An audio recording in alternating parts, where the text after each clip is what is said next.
Al-Fatihah.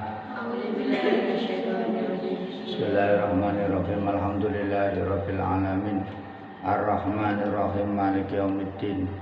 Iyyaka na'budu wa iyyaka nasta'in. Ihdinas siratal mustaqim. Shiratal ladzina an'amta 'alaihim ghairil maghdubi 'alaihim waladdallin. Amin.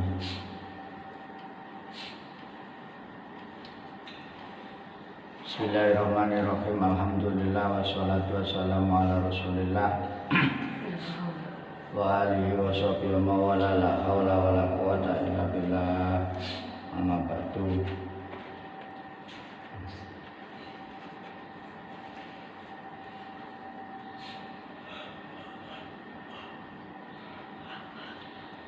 Membiasakan dalam keadaan suci. Membiasakan dalam keadaan suci. Kalau kita membiasakan suci, itu berarti mengikuti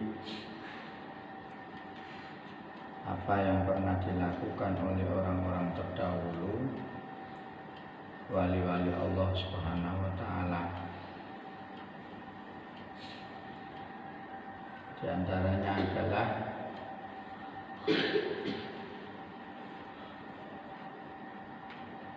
Syekh Abdul Qadir Jilani. Syekh Abdul Qadir Jilani itu beliau menjaga wiridan wudu. Wiridan itu sebuah kebiasaan. Sampai yang terus istiqomah bangun pagi jam 4 ben dino esuk kami jam 4 itu jenenge wiridan. Itu jenenge hidup secara tertib. Sampean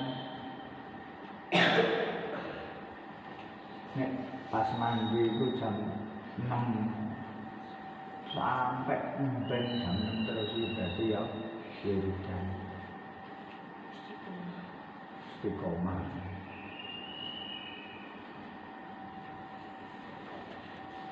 Kan berarti wiridan itu terus subhanallah subhanallah itu enggak apa.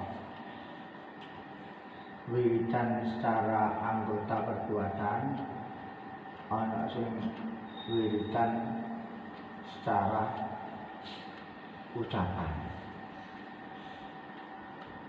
Apa wiridan ucapan ya? Sampai setiap saat itu tidak lupa pasti membaca subhanallah, tidak lupa pasti membaca alhamdulillah, tidak lupa pasti membaca Allahu Akbar, tidak lupa pasti membaca la ilaha illallah, tidak lupa pasti membaca la haula wala quwata illa billahil aliyil azim. Itu namanya wiridan. Itu wiridan secara lisan, ucapan. Tapi ono secara fi'liyah, perbuatan. Pasti orang itu setiap jamaah pasti dia di masjid. Tidak ada satu jamaah pun yang tidak pernah dia absen, pasti dia datang. Itu namanya wiridan. Maka dulu ada seorang yang namanya Sa'ban. Dalam hidupnya tidak pernah meninggalkan jamaah sama sekali. Tahu-tahu suatu ketika Rasulullah ketika berjamaah, dan itu sudah menjadi kebiasaan yang dilakukan oleh Rasulullah sebelum beliau jamaah atau sebelum beliau masuk dalam sholat atau takbiratul ihram, maka dipastikan dulu jamaahnya itu sudah tertib tak? Jamaahnya sudah tertib atau belum? Didelok mulai sebelah kanannya sampai sebelah kirinya, terus kemudian ke belakang, tertib. Kalau sudah tertib, beliau kemudian berdoa, Allahumma atini ma tu'ti ibadaka sholihin. Allahumma atini ma tu'ti ibadaka sholihin. Itu doanya. Namun sebelumnya dibacakan Rabbi a'udzu bika min hamazati syayatin wa a'udzu bika rabbi ayahdurun. Atau mungkin ditambahkan surat Qul a'udzu birabbin nas. Itu surat pengusir setan. Apa? Karena tidak sedikit orang-orang yang berjamaah atau orang yang sholat itu jalanai dalam jamaahnya, dalam sholatnya, dia senantiasa digoda. Kamu jangan bilang, kok bisa ya sholat digoda oleh setan? Berarti setan masuk masjid kan bagus. Gitu. Kan jarang sekali setan masuk masjid. Nah, kok ada setan masuk masjid? Buktinya mana setan masuk masjid? Ya buktinya ketika ada orang-orang sholat, mereka tergoda oleh setan. Berarti setannya ada di masjid dong. Itu. Insya Allah. Makanya dibacakan Qul a'udzu birabbin nas. Jadi sebelum dia itu sholat, Qul a'udzu birabbin nas, malikin nas, ilahin nas, min syarril waswasil khannas, alladzi yuwaswisu fi sudur minal jinnati wan nas. Itu. Nah, maka dipastikan oleh Rasulullah semua yang jamaah itu tertib. Nah, sementara yang terjadi sampean-sampean itu kalau jamaah itu apa? Selalu datangnya belakangan.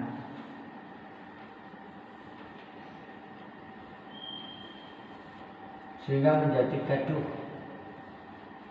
Apa? Sudah menjadi gaduh. Mestinya secara kita harus bisa konsentrasi bagus, khusyuk terganggu dengan datangnya orang-orang yang belakang itu. Bahkan masih di dalam sholat saja berani mengeluarkan suara. Nah, ini penting.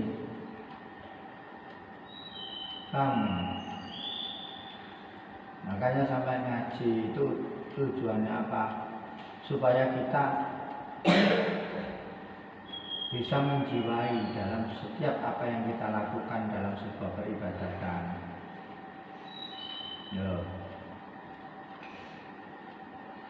Makanya kadang-kadang saya sampaikan kemarin dalam khutbah, kita itu sholat, kita itu jamaah harus ada nilai tambah. Apa yang kita lakukan harus senantiasa tambah kualitasnya. Apa? kualitasnya Bukan sekedar hanya kuantitas. Kadang-kadang masjidnya tidak kamat, masjidnya nggak muat karena yang hadir banyak, tapi kualitas tidak ada. Nah, ini kita bangun. Apa yang kita lakukan itu di samping kuantitas, berjumlahnya itu sangat luar biasa. Masjid sampai penuh, kompak, terlihat persatuan, menjalin sebuah persaudaraan, persahabatan yang kokoh. Tapi kualitas di dalam kita melakukan ibadah harus kita jaga. Apa itu? Yaitu ono nilainya. Setelah kita melakukan ibadah ada athar. Apa asal? Bekas. Simahum fi wujuhihim min asaris sujud. Sehingga nampak orang-orang yang melakukan ibadah sholat itu dalam wajahnya itu ada cahaya bahwa dia itu ahli sujud, ketok. Simahum fi wujuhihim min asaris sujud. Orang yang melakukan sholat justru enggak ketok, dia itu ahli sholat. Ya sampai apa? Ya saya zaki, ini sholat ijen kari, cuit. Kaya layangan budak. Ya sama maklum cilik. Men segede-gede tola-tola itu sembayangnya. Cuit. Ibu sembayang apa? Paham? Nggih. Nah iya. Angel. Angel turunan. Nek rame ndok omahe dhewe, ya. Nek rame ndok omahe dhewe. Jadi di sini adalah menonton untuk kegiatan ibadah. Apa itu? Mengaji. Apa itu? Sholat. Yang nilainya baik-baik. Harus menyempatkan ibadah yang tidak lama, tidak lebih dari 1 jam itu paling lama itu. Itu apa yang sampai karena dalam lebih dari permainanmu nggak ada ibadah itu. Sedikit sekali waktu untuk kita luangkan untuk ibadah. Saya dikorupsi meneh. Sholat yang hanya 5 menit yang mestinya harus dibuat tusuk itu kamu korupsi. Apa yang kamu korupsi? Gaya dolanan, gak konsentrasi namanya korupsi. Sementara kamu main gak ada yang mengkorupsi untuk gaya ibadah. Sing gaya ibadah 5 menit sampai colong meneh, sampai korupsi kamu dolinan. Ini namanya korupsi kan? Hak sholat yang kudu khusyuk. Kan kudu tenang. Nak masjid nek tak diluk dikorupsi gawe dolinan kirane. Ya, rame enak. Kami di sini ini. Kembali. Jadi kita betul-betul harus mulai berbenah. Tentang babi balik mana namanya, kita harus betul-betul menjaga wudu. Susana ketika kita belajar itu posisi sudah punya wudu. Nunggu-nunggu nanti ngaji, menunggu ngaji. Pemane sampai terus sekolah barang menunggu sampai kudu dhisik. Semua itu ilmu. Dan ilmu itu nanti kalau kamu dalam keadaan bagus, itu bisa diterima. Jadi ilmu itu suci. Ilmu itu suci, baik dari sekolahan maupun dari pengkajian, dari TBG, Madin atau pondok itu suci. Karena pada dasarnya ilmu adalah memberikan sebuah pengetahuan kepada orang, sehingga mengetahui ini, itu, sini, situ, semuanya itu dari ilmu. Nah, alangkah indahnya ketika ilmu pada saat masuk itu kita dalam keadaan murni, bukan kotor, bukan borot. Borot no, mereka boleh watok. Ya, ya Pak. Apalagi ingat di dalam sebuah syair yang telah dinadahkan yang disenandungkan oleh Imam Abu Nawas itu. Syaqawtu ila waqi'in su'ahibhi fa'arsyadani ila tarkil ma'asi fa'akhbarani bi annal ilma nurun wa nurullahi la yubdalil asi.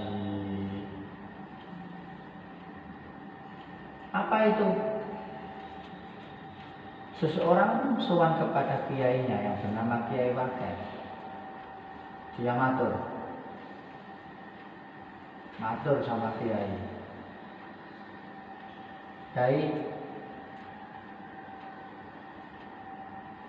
saya ini kalau menghafal itu kok sulit. Saya membaca berulang kali, nggak ada yang nempel, nggak ada yang membekas dalam otak saya. Saya ini termasuk orang bodoh atau kiai. Tak apa bolak-balik. Saya ketika mendengarkan pengajian, saya mendengarkan keterangan, pasti saya paham, tapi saya langsung tidak ingat. Tadi diterangkan sudah lupa. Apa yang salah dengan saya, Pak Yai? Nah, kalau kamu begitu kamu enggak? Kamu gitu enggak? Ketika saya terangkan kemudian kamu langsung paham, terus kamu masih ingat sampai kiamat. Oh, luar biasa, kamu cerdas teman. Kau sampai pinter-pinterin, awak diterangno langsung pawang, terus wiling orang-orang. Apa sih dawuh karo kiai langsung wiling terus.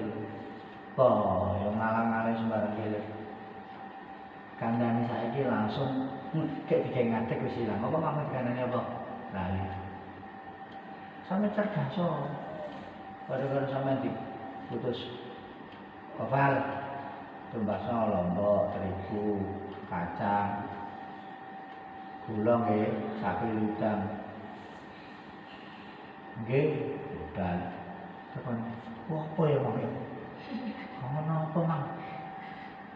Apa Mang? Lapa dong? Lali. Wis teko lijo, wis teko kebone. Nek iling mbok pangan tuku jajan, pae. Jadi nek tuku jajan tok. Apa yang telah diperintahkan disuruh tuku gula, tuku terigu, lali kabeh. Mulai-mulai. Ya, Bang. Nanti belanjanya dong. Niki cukup jajan. Jajan niku nomor 19. Sing diperintah mangkulu se. Paham maksudnya? Nek seseorang murid, seorang santri matur sama kiainya, "Yai, ada apa dengan saya? Kalau saya itu senantiasa lupa. Saya menghafal itu sulitnya bukan main. Saya ulang 100 kali, tidak hafal-hafal. Sehingga saya kecapean. Maka apa yang telah didawuhkan oleh kiainya? Besok betik dari kiai ini. Masuk nakal. Ojo gampang melakukan perbuatan yang dilarang oleh Allah. Perbuatan maksiat. Apa perbuatan maksiat itu? Perbuatan maksiat itu contohnya makan barang yang tidak miliknya, pacar, berada di bajangan, berada di sembarang sing dudu teke. Sepele itu sepele. Kok ana sing ngelokno ae kok. Kamu sampeyan ngerti ayahnya Imam Syafi'i? Tahu ayahnya Imam Syafi'i? Ayahnya Imam Syafi'i itu biasa membara kambing, biasa bekerja. Betapa dia itu ketika kerja dia itu kemudian itu sebelum punya Imam Syafi'i, belum, masih pemuda ya, masih muda, belum menikah, belum menikah, jaka, remaja. Ketika jalan-jalan kemudian apa yang terjadi? Dia menemukan satu buah mangga atau satu buah kelampok atau satu buah mangga saja yang hilir. Kemudian oleh orang itu yang ayahnya Imam Syafi'i itu calon ayahnya Imam Syafi'i ditemukan karena buah itu sudah masak dan dia takut kalau tidak dimakan nanti akan menjadi busuk, maka dia makan. Enak kan? Nemu beda dengan yang sampai lakukan, bukan nemu, mengambil karena nemu itu beda toh podo. Beda toh podo. Beda, nah sampai biasa nemu toh mengambil. Jajal. Sampai ngambil toh nemu. Mengambil ya beda, makanya beda. Itu ayahnya Imam Syafi'i itu nemu. Ini berarti lagi nemu. Makanya kemudian dimakan. Setelah dimakan itu dalam dirinya itu merasa bersalah. Ada sesuatu yang mengganjal dalam dirinya sampai berani memakan mangga yang bukan miliknya. Akhirnya demi untuk mencari agar mangga itu dihalalkan, dia cari ke sana kemari, diikuti hilir. Dari sungai mana, digali dari pohon mana. Nah, padahal kebetulan di sana itu ada pohon mangga. Tanya, ini pohonnya siapa, Bapak? Ini pohonnya Bapak itu. Ada apa? Udah, saya mau bertemu dengan orang yang mempunyai mangga ini. Karena memang betul di situ ada banyak mangga dan buahnya sangat lebat. Akhirnya dicari, bertemu dengan yang punya rumah. Assalamualaikum. Waalaikumsalam. Siapa? Saya, Tuhan. Ada apa? Maafkan saya. Saya telah memakan mangga Tuhan. Saya minta halalnya ya, diikhlaskan. Tidak bisa. Tidak bisa. Bagaimana nanti Tuhan? Berarti darah saya sudah tercampur dengan hal-hal yang haram. Padahal saya pernah membaca sebuah hadis, tidak akan bisa masuk surga yang apabila dalam darahnya ada makanan haram, walaupun itu sedikit. Naudzubillah. Menangis. Kenapa kamu menangis? Kata Pak Haji tadi. Iya, karena saya begini. Ya, begini. Ternyata apa yang terjadi? Ternyata dibilangin, kamu nanti saya halalkan, tapi kamu harus mengganti dengan mengembala kambingku selama 1 tahun. Dan tidak saya gaji, itu sebagai ganti harga manggaku 1 yang pernah kamu makan. Padahal itu tidak mengambil, hanya menemukan. Sampai di situ. Dan yang kedua, kamu harus mengawini anakku yang matanya buta, yang kakinya pincang, yang tangannya tidak bisa bergerak. Bayangkan itu. Hanya 1 mangga. tapi hukumannya sangat luar biasa.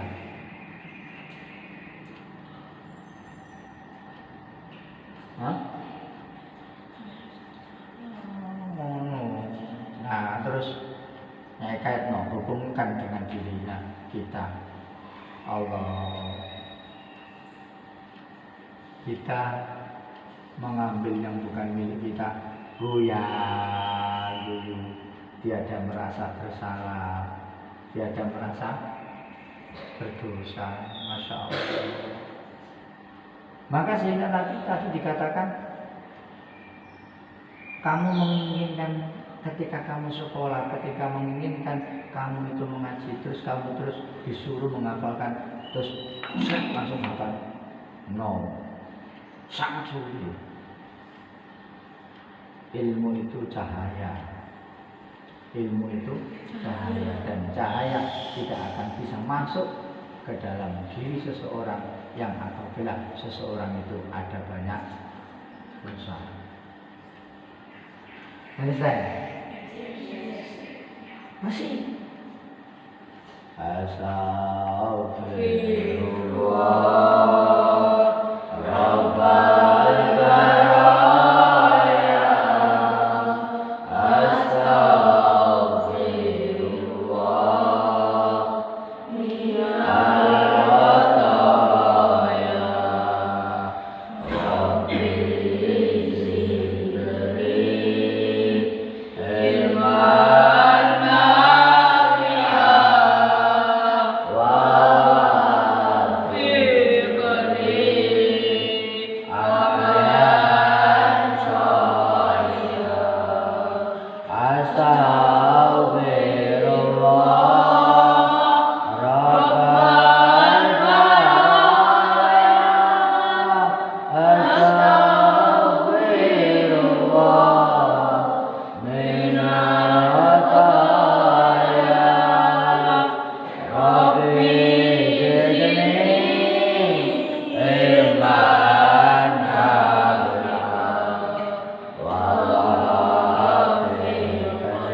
Bismillahirrahmanirrahim. Kalamun qasimul la yumalu sama'u tanazza'a an qawlin wa fi'lin wa